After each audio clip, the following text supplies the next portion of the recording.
Jak jsi to udělal? No, normálně o zuby. Ty vole. Kde jsi vlastně byl, ty playboy? To čumíš, světlo na kolo. Ty vole, co do toho strkáš za baterky? No ale, umí to tohle, tady se zapíná.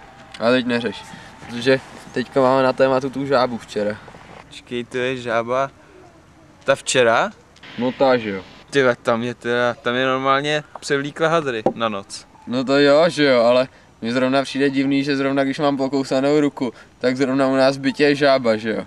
No tak takhle jsem o tom fakt nepřemýšlel, to mě fakt nenapadlo. No mi to hned došlo. Trklo mě to hned prostě, jak jsem se viděl tu žábu. No tak třeba to může být taky náhoda, že jo? No jasný, no. Náhoda, taky nemusí to být, že jo? No, bych se na to kouknul na internetu. No, tak půjdeme na internet, no, se kouknout. Když já mám fakt problém, mě fakt od včerejška bolí noha, já vůbec nemůžu chodit.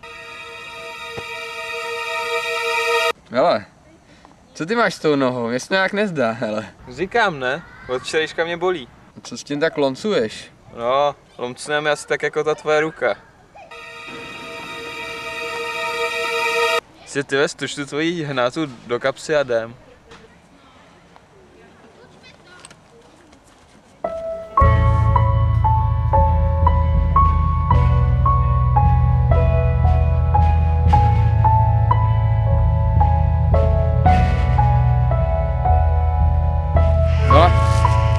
No dneska fakt hezky, co? Co když jsme si udělali nějaký aerobik tady v parku? Tak jo.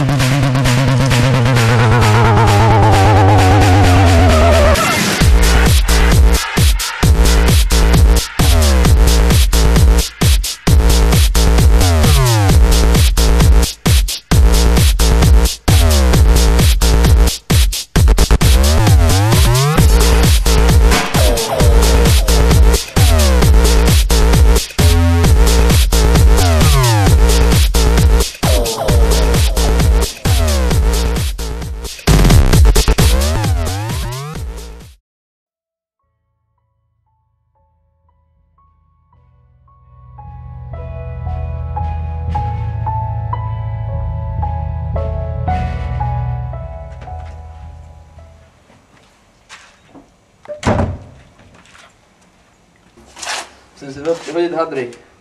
Tyve, posuň se ty teplouši. Jo, jasně bráchu, sorry. Tak co, už máš nějaký info o žábách? Nic moc. Tak to najdi na internetu. Tak co mám použít, Wikipedii nebo Google? Google. Taky mi přijde poslední dobou ten Google lepší. A jsi tam připojený přes Wi-Fi? Jo. Tak ty vole, teď my žádnou Wi-Fi doma nemáme. To kradu, že jo, zadarmo. No. Od souseda.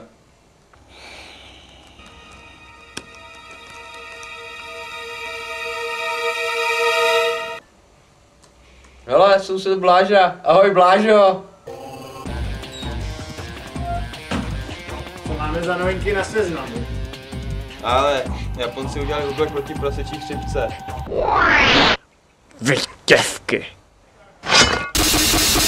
Darebáci!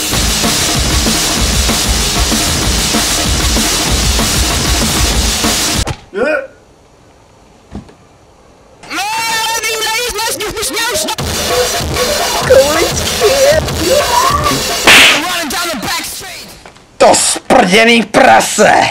Super! Chápeš, že máme super schopnosti? Super! Ale hele, teď vážně. Myslím, že to je kvůli té žábě.